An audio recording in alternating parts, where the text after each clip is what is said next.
আসসালামু আলাইকুম। আসলে সত্যি খুব ভয়াবহ পরিস্থিতির মধ্যে দিয়ে পার করতেছি। আসলে ঘরে বসে থাকতে পারলাম না, কারণ আমরা বিদ্যুৎ বিচ্ছিন্ন, মোবাইল নেটওয়ার্ক কিছুই নেই।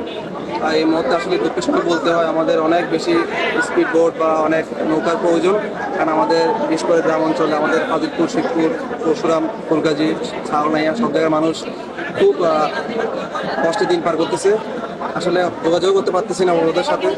তো আপনারা বাংলাদেশের যে প্রান্তে বিভিন্ন ফেসবুকে দেওয়া এক ভিডিওতে পাই কোমর পানি সমান পানিতে দাঁড়িয়ে সাইফুদ্দিন সবার কাছে দোয়া চেয়ে বললেন, পুরো শহর এখন বিদ্যুৎহীন।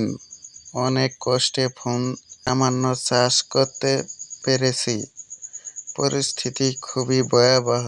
ফেনী বিভিন্ন এলাকায় আমার আত্মীয়স্বজনসহ অনেকেই চরম সংকটে আছে।